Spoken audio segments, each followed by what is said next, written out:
बलिया जनपद के गढ़वार थाना क्षेत्र के सिंहाचवार खुर्द गांव में सोमवार की शाम बाइक सवार मनबड़ों ने 20 वर्षीय सूरज राजभर पर गोली चला दी, जिसमें वह कंधे में उसकी गोली लगी और वो घायल हो गया। परिजनों और ग्रामीणों की मदद से सूरज को पीएचसी कर पहुंचाया गया, जहां से जिला अस्पताल रेफर किया गया है। घायल युवक पर घर लौटते समय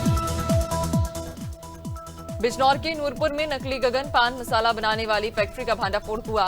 फूड और जीएसटी विभाग की संयुक्त टीम ने शहीद तिराहा के निकट मकान पर छापा मारा। कार्रवाई में भारी मात्रा में कच्चा माल, पैकिंग मशीन और सुपारी कटर, सिलाई मशीन, इलेक्ट्रिक तराजू, खुशबू वाले कंपाउंडर और रैपर सहित उपकरण जब्त किए गए। काशीपुर में चंद्रावती कन्या महाविद्यालय के पास आरएस कलेक्शन कपड़ों की दुकान में देर रात भीषण आग लग गई। मौके पर अफरा तफरी मच गई और बड़ी संख्या में लोग जमा हो गए। फायर ब्रिगेड की कई गाड़ियां घंटों की मशक्कत के बाद आग पर काबू पाने में सफल रहीं। आग लगने के कारणों का अभी तक पता नहीं चल सका है।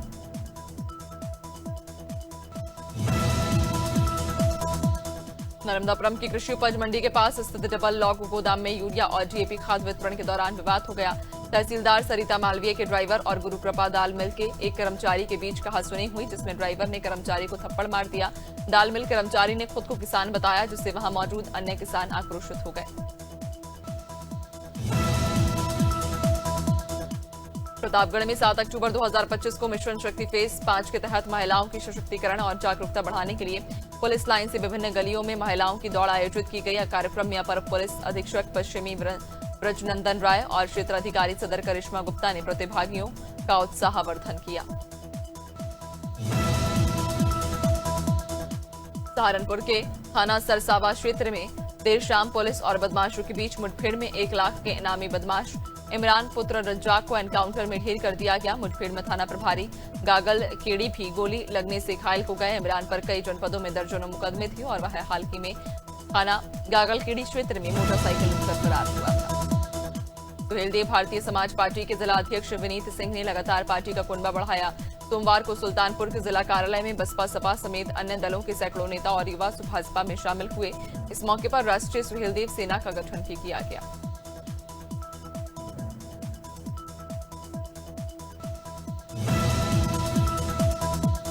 सूरत के अरब सागर में बने चक्रवात शक्ति के चलते मौसम विभाग ने गुजरात में अगले 5 दिनों के लिए पूर्वानुमान जारी किया। अनुमान है कि चक्रवात 6 अक्टूबर को राज्य की ओर यू टर्न लेगा और उसकी गति धीमी होगी। इस दौरान कुछ हिस्सों में हल्की बौछारें पड़ सकती हैं। अहमदाबाद में छिटपुट हल्की बारिश हो सकती है।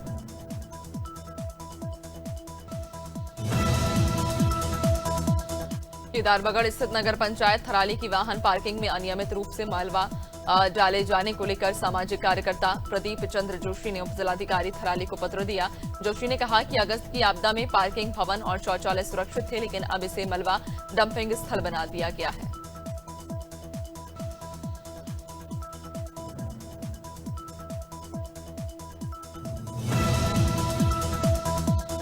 उन्नाव में एसपी जयप्रकाश सिंह और एएसपी अखिलेश सिंह सड़क पर उतरकर बाईपास का औचक निरीक्षण करने लगे। उन्होंने दोस्ती नगर से शारदा इंडस्ट्री कट तक यातायात व्यवस्था की जांच की। अधिकारियों को सख्त निर्देश दिए कि अतिक्रमण और लापरवाही पर कड़ी कार्रवाई की जाए। वाहन चालकों को चेतावनी दी गई कि नियमों का पालन अनिवार्य है।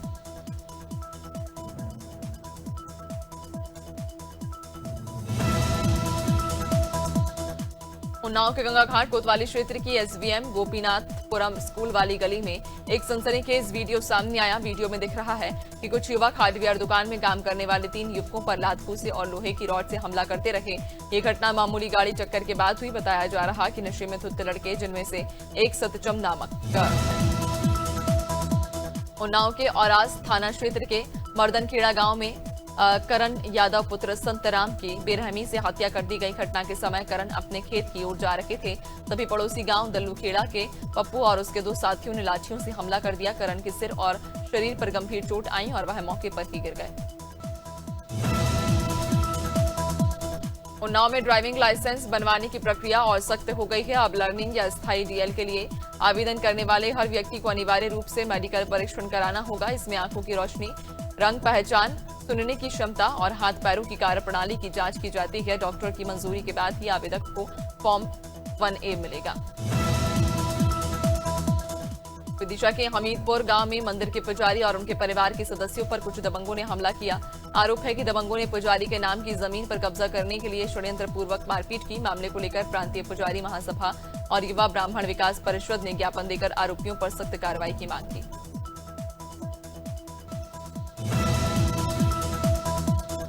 बिहार विधानसभा चुनाव का शेड्यूल जारी हो गया है। 243 सीटों पर 2 चरणों में मतदान होगा। पहले फेज में 6 नवंबर को 121 सीटों पर और दूसरे फेज में 11 नवंबर को 122 सीटों पर वोटिंग होगी। नतीजे 14 नवंबर को घोषित किए जाएंगे। इस चुनाव में कुल 7.42 करोड़ मतदाता अपने अधिकार का प्रयोग करेंगे, जिनमें 14 लाख नए और 100 वर्ष से। नई दिल्ली में सुप्रीम कोर्ट के अंदर सीजेआई डीवाई चंद्रचूड़ गवई पर जूता फेंकने की कोशिश करने वाले वकील राकेश किशोर कुमार को दिल्ली पुलिस ने 3 घंटे पूछताछ के बाद देर रात रिहा कर दिया।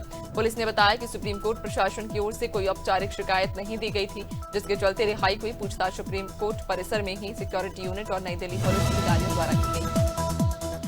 नई दिल्ली में मुख्य चुनाव आयुक्त राजीव कुमार ने राहुल गांधी के बिहार में फर्जी मतदान संबंधी आरोपों पर मुस्कुराते हुए कहा, अगर जरूरत हुई तो बुरकान नशरी वोटर्स की भी जांच होगी। उन्होंने बताया कि 30 सितंबर को जारी एसआईआर लिस्ट में करीब 69 लाख फर्जी या अयोग्य वोट हटाए गए, जिसमें मृत डुप्लीकेट प्रवासी। पश्चिम बंगाल के जलपाईगुड़ी में बाढ़ राहत सामग्री बांटने पहुंचे भाजपा सांसद खगेन मुर्मू पर भीड़ ने हमला कर दिया। पथराव में सांसद के सिर पर चोट लगी और उनका सिर फूट गया। हमले के वक्त भाजपा विधायक शंकर घोष समेत कई नेता भी मौजूद थे। बताया जा रहा कि भीड़ ने पहले वापस जाओ के नारे लगाए और फिर पथराव शुरू कर दिया।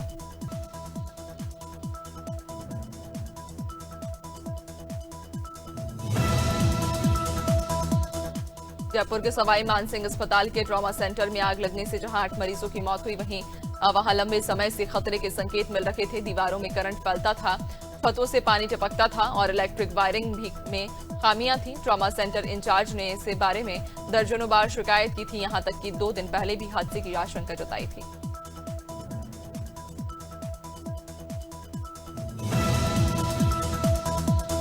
आयला मोहम्मद के पोस्टर लेकर प्रदर्शन करने पर बरेली में हिंसा भड़क गई थी। पुलिस ने प्रदर्शनकारियों पर जमकर लाठियां भांजी थी। इस हिंसा के बाद समाजवादी पार्टी की नेत्री सुमैया राणा ने सोशल मीडिया पर एक वीडियो पोस्ट करके लखनऊ में बरेली से भी बड़ा प्रदर्शन करने की चेतावनी दी थी। इस वीडियो के बाद सपा नेता सुमैया राणा की मुश्किलें और बढ़ गई हैं। संस्कारधानी जबलपुर से इंसानियत को शर्मसार कर देने वाली घटना सामने आई, जहां एक युवक ने लाठी से पीट कर स्ट्रीट डॉग की हत्या कर दी। घर के सामने कुत्ते के घूमने और भौंकने से नाराज शख्स ने कुत्ते को लाठी से इतना पीटा कि उसकी मौके पर ही मौत हो गई। ये पूरी घटना वहां लगे सीसीटीवी कैमरे में कैद हो गई। मंदसौर के महिला से रेप और मारपीट का मामला सामने आया। आरोपी ने महिला पर पहले हमला किया, उसके मुंह और आसपास की जगह पर दांतों से काटा, इसके बाद रेप किया, फिर भाग निकला। पीड़ित को गंभीर हालत में सीतामऊ के सामुदायिक स्वास्थ्य केंद्र में भर्ती कराया गया है। वारदात सीतामऊ थाना इलाके की है।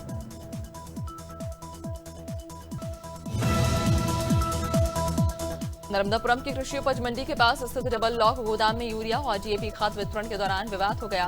तहसीलदार के ड्राइवर और गुरु कृपा दाल मिल के एक कर्मचारी के बीच कहासुनी हुई, जिसमें ड्राइवर ने कर्मचारी को थप्पड़ मार दिया। दाल मिल कर्मचारी ने खुद को किसान बताया, जिससे वहां मौजूद अन्य किसान आक्रोशित हो गए।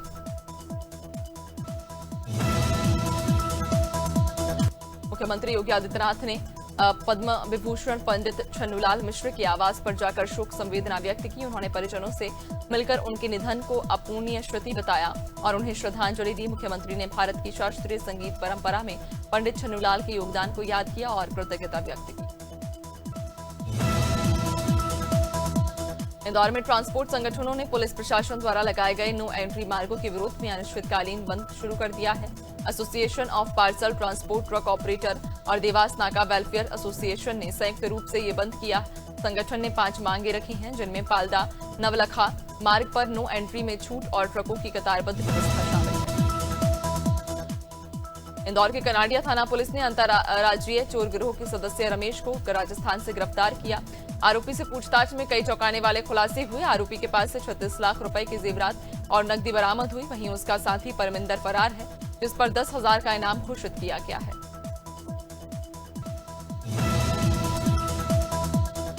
मुख्यमंत्री विष्णुदेव साय सोमवार को दिल्ली दौरे पर थे। इस दौरान उन्होंने राष्ट्रपति द्रौपदी मुर्मू, उपराष्ट्रपति राधाकृष्णन और केंद्रीय मंत्री राजनाथ सिंह से मुलाकात की। सभी दिग्गजों से मुलाकात के बाद सीएम साय देर शाम रायपुर लौटे।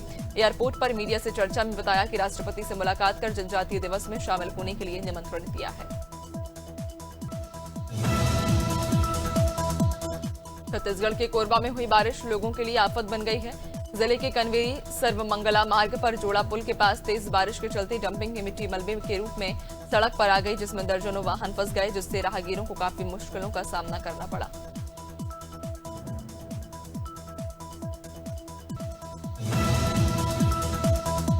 पहाड़ों की रानी मसूरी में मौसम ने एक बार फिर करवट बदल ली। सोमवार से आसमान में छाए बादलों के बाद मंगलवार सुबह रिमझिम बारिश शुरू हो गई।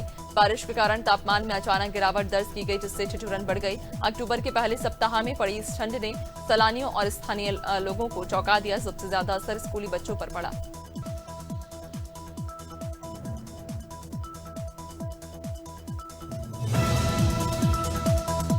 छत्तीसगढ़ के डिप्टी सीएम अरुण साव ने रायगढ़ के पुसौल में 13 करोड़ रुपए के विकास कार्यों का लोकार्पण और भूमि पूजन किया।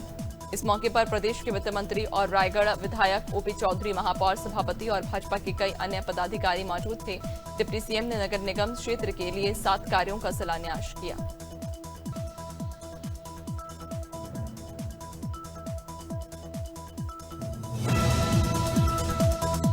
हफ्ते के दूसरे कारोबारी दिन सेंसेक्स 400 अंक चढ़कर 82,200 के स्तर पर कारोबार कर रहा। निफ्टी में भी 100 अंक की तेजी है और 25,200 के स्तर पर यह कारोबार कर रहा। सेंसेक्स के 30 में से 23 शेयर बढ़त में, जिसमें Tata steel, Larsen and Toubro और बजाज फाइनेंस शामिल। जबकि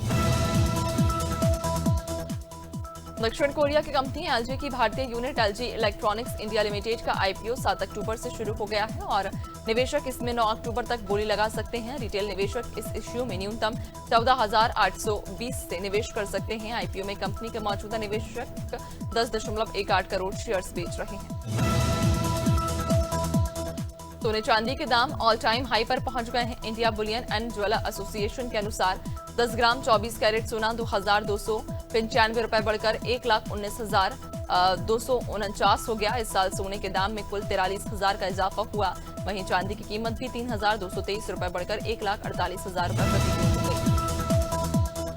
ओला इलेक्ट्रिक ने देश की पहली 2 व्हीलर पेराइट मोटर विकसित की, जो बिना रेयर अर्थ मेटल के काम करती है।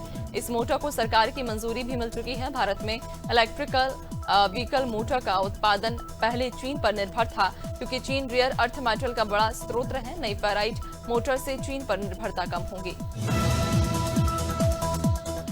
इस धनतेरस पर सोना खरीदने के लिए ट्रेडिशनल गहनों की जगह गोल्ड ईटीएफ में निवेश करना फायदेमंद हो सकता है। टॉप 6 गोल्ड ईटीएफ ने 2025 में अब तक 66% से अधिक रिटर्न दिया।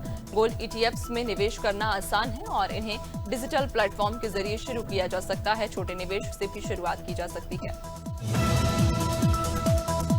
2015 में भारतीय टीम के लिए डेब्यू करने वाले संजू सैमसन 2023 तक महज 24 टी20 मैच ही खेल सके थे। आखिरकार 2024 वर्ल्ड कप के बाद उनकी भारतीय टी20 टीम में जगह पक्की हुई। उन्होंने फिर ओपनिंग करते हुए 5 महीनों में 3 शतक लगा दिए। लगा कि अब संजू भारत के लॉन्ग टर्म ओपनर होंगे।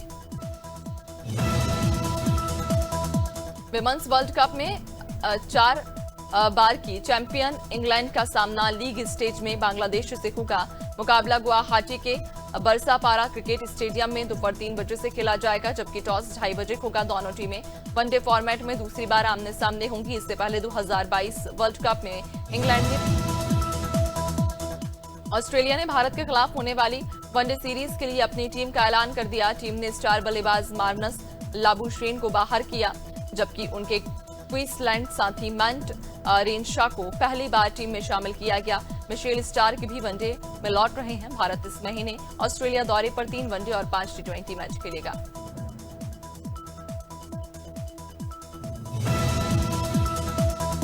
टीम इंडिया से चोट के कारण बाहर चल रहे विकेटकीपर ऋषभ पंत रणजी ट्रॉफी से कॉम्पिटिटिव क्रिकेट में वापसी कर सकते हैं। टीओआई की रिपोर्ट के मुताबिक पंत ने डीडीसीए के प्रेसिडेंट रोहन जेटली से रणजी खेलने की इच्छा जताई और कहा कि वे 25 अक्टूबर तक दिल्ली में होने वाले मैच के लिए फिट होना चाहते हैं।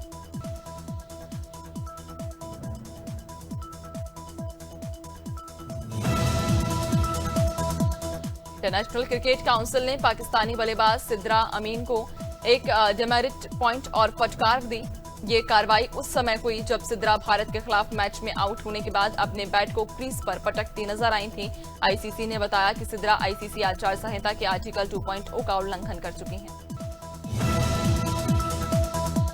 अर्जुन कपूर की बहन अंशुला कपूर ने अपने long time boyfriend Rohan Thakkar के साथ सगाई कर नई शुरुआत की। सोशल मीडिया पर वायरल हुए एक क्यूट वीडियो में देखा जा सकता है कि बड़ी बहन अंशुला को उनकी छोटी बहन ने जानवी और खुशी कपूर मिलकर स्टाइलिश और प्यारे अंदाज में तैयार कर रही हैं।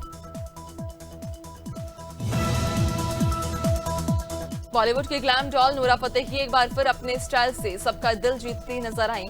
पेपराजी ने उन्हें पिंक टैंक टॉप और ब्लू डेनिम जीन्स में स्पॉट किया, जहां उनके हेयर स्टाइल ने भी सबका ध्यान खींच लिया।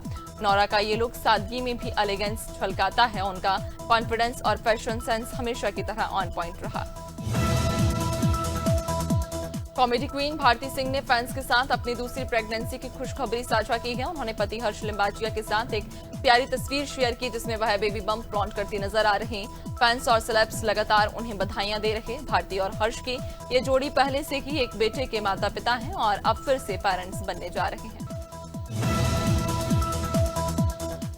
साउथ एक्टर विजय देवरकोंडा की कार का एक्सीडेंट हैदराबाद बेंगलुरु हाईवे पर हो गया, जब एक बोलेरो कार ने पीछे से उनकी गाड़ी को टक्कर मार दी। हादसा जोगू लंबा गढ़वाल जिले के उंडावल्ली के पास हुआ। राहत की बात है कि विजय और उनका परिवार बाल बाल बच गया। रविवार को वे पुट्टुपर्थी में भगवान सत्य सारा अली खान और इब्राहिम अली खान पहली बार एक साथ रैंप पर उतरे और इस रॉयल सिबलिंग जोड़ी ने फैंस का दिल जीत लिया। सारा जहां गोल्डन एथनिक आउटफिट में शाही लुक में दिखी, वहीं इब्राहिम ने भी अपने डैशिंग अवतार से सभी की नजरें खींच ली। दोनों का ये रैंप डेब्यू सिबलिंग्स गोल्स का परफेक्ट उदाहरण बन गया। उत्तराखंड के ऊंचे इलाकों में मौसम ने करवट ली है। बद्रीनाथ, केदारनाथ और हेमकुंड साहिब में सीजन की पहली बर्फबारी हुई। हेमकुंड साहिब में 2 से 3 इंच तक बर्फ जमी। केदारनाथ में तापमान 5 डिग्री तक गिर गया। मौसम विभाग ने 7 अक्टूबर को भारी बारिश और बर्फबारी के लिए रेड अलर्ट जारी किया है।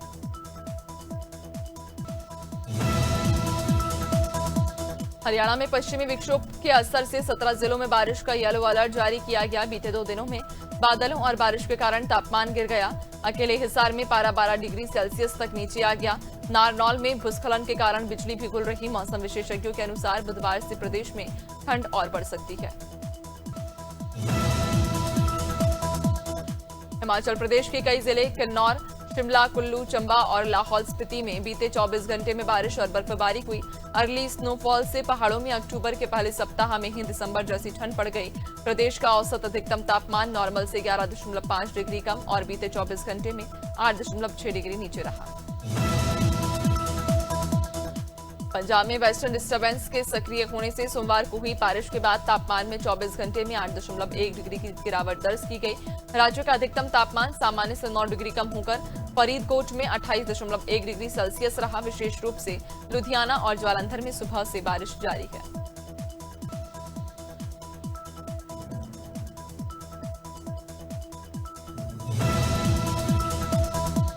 राजस्थान के 9 जिलों में भारी बारिश का अलर्ट जारी किया गया। जयपुर, नागौर, हनुमानगढ़ और सीकर में 4 इंच तक पानी बरस चुका है और तापमान में गिरावट के चलते पारा 12 डिग्री तक उतर गया। मौसम विशेषज्ञों के अनुसार उत्तर भारत में सक्रिय वेस्टर्न डिस्टर्बेंस का असर पूर्वी जिलों में दिख रहा। 8 अक्टूबर से प्रदेश में मौसम शुष्क और साफ रहेगा।